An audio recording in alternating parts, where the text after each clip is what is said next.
Channel আছে, কাৰোবাৰ resort আছে, আৰু হাজাৰ হাজাৰ বিঘাৰ মাটি মালিক আজি তেওঁলোকে হৈ আছে।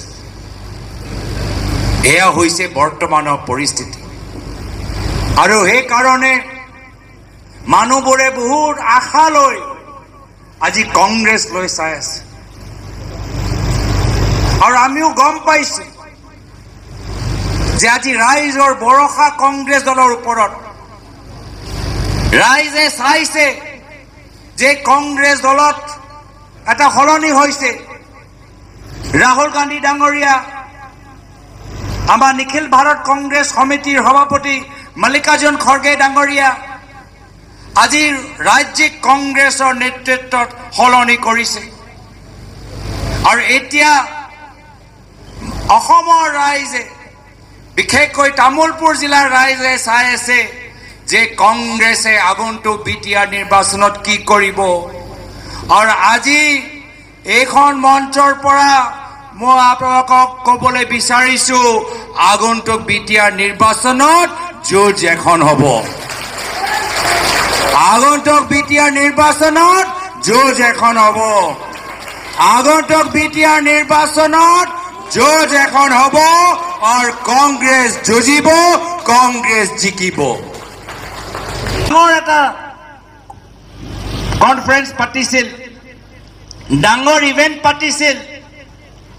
এই ডাঙৰ ইভেন্টৰ নাম আছিলে এডভান্টেজ আসাম। বহুত কোটি কোটি টকা তাত খৰচ কৰিলে। এডভান্টেজ আসাম কৈ আমাক এনেকুৱা বুজালে যে থলুৱা মানুহৰ উন্নতি হ'ব, থলুৱা মানুহৰ লাভ হ'ব। এতিয়াহে আমি গম পাই গৈছো ঠায়ে ঠায়ে মানুহবোৰ এতিয়া প্ৰতিবাদ কৰি আছে।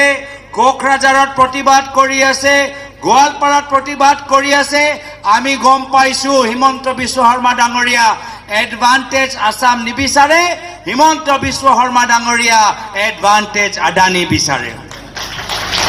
তেওঁ এডভান্টেজ আসাম নিবিচাৰে, তেওঁ এডভান্টেজ আদানী বিচাৰে।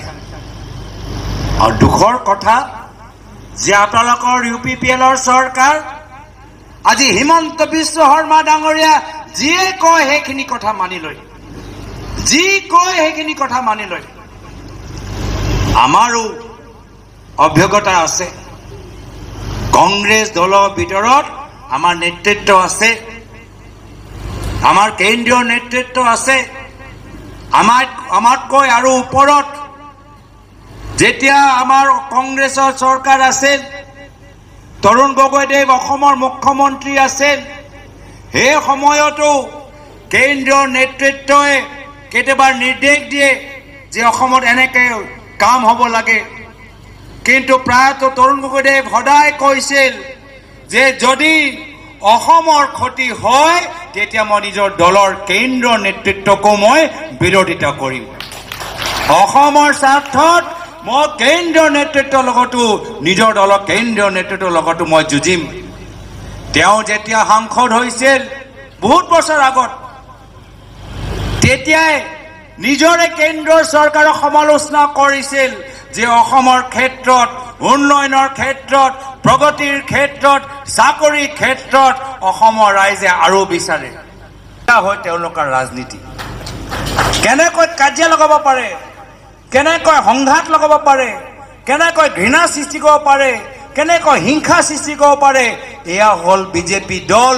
চাওক আমাৰ ওচৰৰ ৰাজ্য মণিপুৰত এই যিমান তেওঁলোকে হিংসা সৃষ্টি কৰিলে, এতিয়া মণিপুৰত দুভাগ কৰি দিলে। আমি অসমৰ ভিতৰত দ্বিতীয় মণিপুৰ আমি হ'বলৈ নিদিওঁ। আমি অসমৰ ভিতৰত দ্বিতীয় মণিপুৰ হ'বলৈ নিদিওঁ। যেতিয়ালৈকে কংগ্ৰেছ আছে, বড়ো হওক, কাৰ্বি হওক, হিন্দী স্পিকিং হওক, গোৰ্খা হওক, অসমীয়া হওক, বঙালী হওক, ভাষিক সংখ্যালঘু হওক, মাইনৰিটি মানুহ হওক, সকলৰ মাজত আমি শান্তি আৰু সমন্বয় আমি বজাই ৰাখিম। শান্তি আৰু সমন্বয় আমি ধৰি ৰাখিম। আজি এয়া হ'ল হিমন্ত বিশ্ব শৰ্মা ডাঙৰীয়া ৰণকৌশল যে কেনেকৈ ক্ষমতাৰ কাৰণে, চকীটো ধৰি ৰাখিবলৈ কাৰণে সমাজৰ দুটা ভাগৰ মাজত কেনেকৈ কাজিয়া লগাব পাৰে।